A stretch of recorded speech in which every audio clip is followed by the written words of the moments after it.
Hello and welcome back to another episode of the British Football Guy. Tonight I am a little husky. I do have a cold, so I sound a little bit like Shania Twain. But this episode is Getting Paid to Poop one. It's going to be a quickie, and it's all about betting. Tomorrow is depending when you're listening to this, most likely today is the start of the new NFL season, where the Tampa Bay Buccaneers take on the horrendous Dallas Cowboys. I'm pumped. I think like anything kind of leading up to this, starting with watching Draft Day back in kind of March, and then just trying to fill in as much of the time with football up until this point. So, yeah, I'm very excited. But one other thing that really got me to football outside of fantasy, which we're gonna talk about, especially leading up into these weeks, please send in your emails to britishfootballguy@gmail.com for any start or sit questions. Myself, Ben, Logan, and DJ, depending who's on the show, will answer them. But a big part of it is betting. And in Arizona tomorrow, you can legally bet. So I think if you are listening from Arizona, I think BetMGM is one that I've got on for, and FanDuel. Now, historically, I got into sports betting to better my knowledge of college football and make Saturdays interesting whilst we were in a Denver neighborhood that we lived in, where it was cold outside and there wasn't much better to do except for watch football all weekend. I don't think there's usually much things better to do than that. But the betting really got me into it. Now, here's my overall strategy and theory on betting. I'm not a big gambler. And I don't necessarily, it's definitely not a good idea to gamble big. But I think you can gamble smart. And here is my smart theory to betting on the NFL.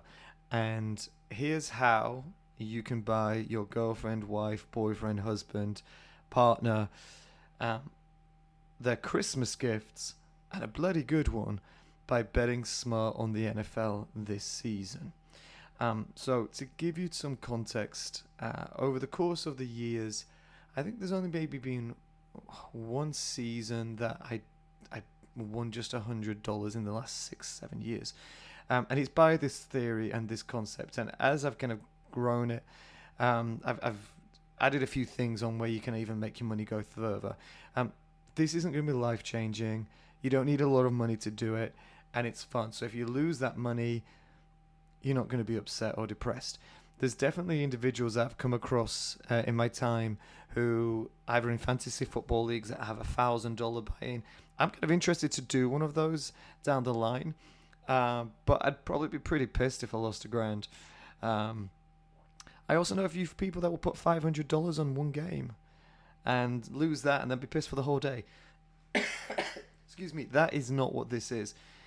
Typically, I bet anywhere from $2 to maximum. I think the most I've probably ever put in a game is like 20, and that was like a sure thing, and it came through. But my average bets typically range between $3 and $10, and this is what I'm going to talk about, kind of a little bit more of how you make that money go further. So one of the prerequisites is make sure that you have a betting site that you use. As I mentioned, BetMGM is something that's new to Arizona. I typically used Bovada.lv, which was, I believe it was like an offshore betting account, and also betnow.eu. Typically when I lived in Colorado and Arizona, betting wasn't legal there, but if you did bet offshore and your money went into Bitcoin, then it was legal. And that was kind of the way around it, and something that I've done for the last few years. And never made huge money, and always paid tax on any Bitcoin earnings as well. That's kind of the main thing that I have to make sure it is all legal. But it does make it easy if you are listening from a state where you do have legal sports betting. So prerequisite to this, I'd want you to think about having $200 that you're ready to commit into a season, and look to make anywhere between 100% of that to 300% of that, depending how lucky you are and depending how much you listen to our sports bets. Every week between the team and I, we will give you a few picks. This is actually going to be a full overview of week one, on what we suggest betting. We might even do a Getting Paid to Poop episode every week just on the picks for the week. I'll do that. That'll be an easy one to do. But it's smart betting. So I'm going to talk to you about my process with this week and give you an idea of how that works. And a lot of it is based on parlays or accumulators, depending where you live and what you call it. Now, I'm looking at this week, and I'll be honest, if I look at the schedule for the first week of the NFL season, it's tricky. It's tricky. And, if you do want to bet on college football, go right ahead. Again, I use parlays and accumulators. I look for some upsets, and typically I've made, I think the best one I ever made on a parlay was about $240 from $5. A couple of weeks ago, betting on the English Premier League, I bet on every single game as a parlay and put $3 on it. Last week, I was one game away from winning $3,000 from $3. I got 9 out of the 10 tie, win, or loss correct. I didn't do it as a round robin. I don't know enough about round robins, but I did win probably about 150 in total from 20 down. So still a really good return. So let's focus on NFL for this week, and with the first game tomorrow or tonight, depending when you're listening to this, is the Cowboys and the Bucs played in Tampa. Obviously, the NFL champions, they have kept the majority of the team.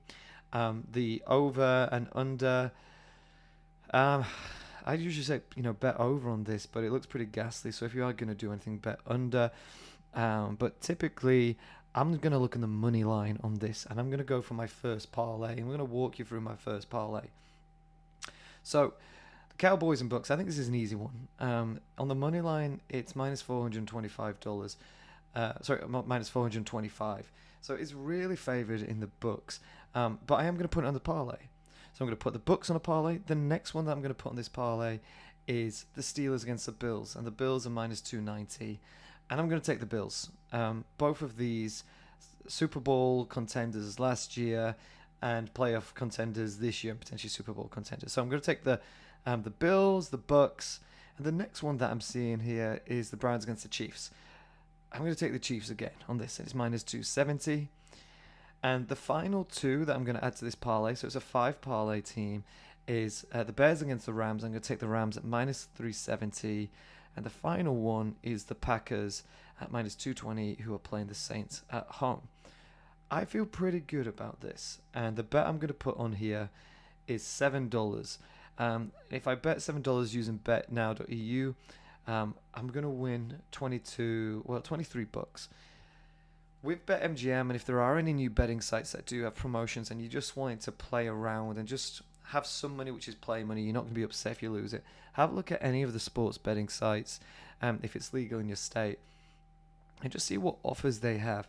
So the BetMGM one is offering $200 in promotional bets that you have to use within 7 days, and they're split up into 4 $50 bets. So for this first bet that I'm going to do, I am going to put 50 on that. So let's just see if I was, excuse me, if I was to put $50, oh bloody hell, how am I going to do this? Okay, if I was to put $50 on this, it wins, I'm going to come out with 163. So I'll let you know how that goes. I'm going to put 50 on, and hopefully I'll come out with 163, and that is free money at the end of the day. So that's my big pick for this week, is put on a parlay on the Bucs, the Bills, Chiefs, Rams, and the Packers. Now that might sound a little bit obvious, but if you do that enough over the course of the season, you're usually going to be up. Just looking at the preseason, you are going to get upsets and you're going to have bad weeks. Now, the other part of my strategy is I will bet on every single game. I'll put $3 on every single game, and it probably might give me saying $24,000 or $3,000. It's worth it. It's $3. If I do this over the course of 5 years, and one time it pays off, I might have spent, I don't know, $100, $200 on 1,000. It'll happen one day. I know it will. So other things to look at when you're doing it. You don't have to bet on every game. And there are some games that I'm just not going to touch if I'm putting on the money line. And usually if I'm doing a parlay, I'll still put $5 on every single money line, and sometimes I'll win $1, sometimes I'll win 3, but it still adds up, and it might save me that parlay bet that I didn't get. So games to look out for that not to bet on this week, because it's too close to call. Jags and Texans. Texans are shit. They're gonna have a shit season, but the Jags have a new coach, a lot of new pieces. Your heart's gonna want to go with the Jags, but the Texans, even with a mess that they're in, they could upset it. That could go either way. So I'm not gonna bet on it. I'm not gonna put it in a parlay either. The other one is the Cards and the Tennessee Titans. I'm an Arizona Cardinals fan as much as I want the Cards to win, and that's probably where I will put a bet. Actually, I'm even going to challenge myself. Never bet emotionally. So I probably might even bet on the Tennessee Titans. And the upside of this is, if the Cards win, the Cards win. I'm not going to put it in a parlay, so I'm not going to lose any bigger money. And I'm happy. If the Titans win, well, I'm sad that the Cards have lost, but I might have won $5. That's actually more of the way that I go. I used to do the same with Man United against a tough team. Who else do we have? Can't even read my writing on that one. Raiders and Ravens. I don't want to bet on this one. It's too close to call on this. And even though Ravens are favourites, Raiders at home, they've had a bit more time together under Gruden. So again, that's not one that I'm going to bet on. And the last one that I'm not going to bet on is the Broncos against the Giants in New York. If anything, I'd probably bet on the Giants just because they've had their quarterback a little bit longer and Saquon's back. So just as a quick summary, and I'll put this in the podcast notes as well, but not to bet on the Jags, Texans, Cards versus the Titans, Giants versus the Broncos, and Raiders versus Rams. That's a pretty safe way to get rid of some of your money. Now, again, here is another tip, and I'll just put this into the system to see what it comes up at. I do parlays on upsets, and there are quite a few upsets that I see, and these aren't necessarily huge upsets, but it goes against what the bank's saying. So Eagles against Atlanta. I'm going to put on the Eagles here, and the reason why it's in Atlanta, but Jalen Hurts he's strong. They've added a few weapons. Falcons like to just throw the games away, so I'm going to put on the Eagles. The next one, Vikings against Bengals in Cincinnati. I've never been confident of Kirk Cousins, and with Cincinnati Bengals, with Burrow's coming back for another year, some more weapons, a little bit more cover for Burrow, I'm going to put that. And again, these are both 140 plus 140 and plus 145, so they're not huge upsets. And bugger, I've actually missed one here. San Francisco against Detroit Lions. I'll put that into the parlay as well. That'll probably get me a little bit more. How did I miss that one? 49ers. Hate them, but they will beat the Lions. I would beat the Lions, even with Amon-Ra, the Egyptian sun god. Okay, let's get back on track. Next upset, the Dolphins against the Patriots. I hate the Patriots. I really do. And Mac Jones even more so. Again, it's a 145 plus 145. So it won't be a major upset.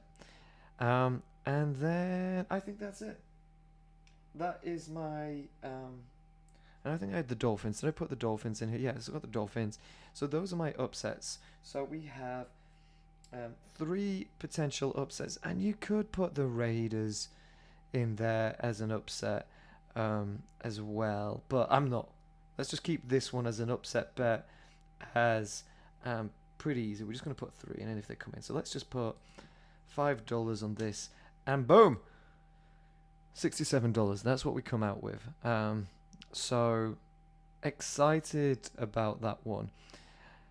Cool. So we have an upset parlay bet, we have a safe parlay bet, and then the other piece I'll do is I'll just bet on who I think is going to win, and that might bring me accumulatively something like $25.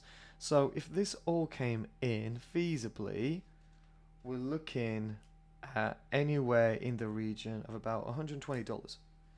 I've probably put on maybe 60.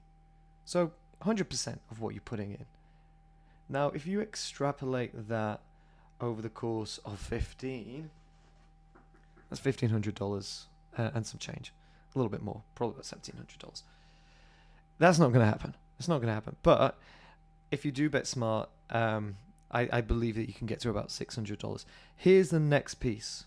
So if you follow these tips and bet smart, not with emotion, look for the upsets, spread your bets, get creative with the parlays. Don't have one repeating bet, even if it's a short, unless you can always bet the Chiefs. They only lose once a season. What do you do with that money? And if I'm talking about buying your loved ones Christmas presents, or as I did last year, I bought a Peloton. And here's the kicker. I won the big fantasy football league that I'm in. And I think I was up about $600 from my NFL winnings. And I put the NFL winnings in around about November, so it wasn't the full season. And I put it into Bitcoin. And I hit it at the time where it was probably around about 30,000. And it went up to 60,000. So that $600 I actually made another 1,200 plus on the winnings that I had from the fantasy football brought me up to a total of $2,000 in betting winnings over the course of that football year. Typically, I've had similar success. Last year was a good year. $2,000 is not gonna force me to retire, but I do get joy of the Peloton. $2,000, I would be able to buy my wife some really nice some jewelry. You can invest it. You could put it into another part of Bitcoin or crypto coin. And I talk a lot about crypto coin because you can play the market a little bit now. It is another form of betting. But if you're prepared just to put $2,000 across some cryptocurrency, leave it there for 5 years, the likelihood is you're going to make even more money. And you've had a lot of fun on the way. Am I right? So, have a look in the notes that I'll put in the podcast for the bets. I'm going to track this in terms of how much I've made every week, and we can go along with that. But please follow this and email any other suggestions that you have for bets. And also, like, if you do well this season, please let me know. If you buy something, did you treat yourself? Did you buy something nice for your loved ones? Like I said, I always wanted this show to be fun, positive. There's so much crap and shit that we have to live with everything that's going on in the world. And it's quite easy to get everybody down. So football's back. It allows us to escape from reality. And if we can make some money on the way, share that joy with me. I want to hear it. Thanks for listening. Please write in britishfootballguy@gmail.com, and I'll speak to you all soon.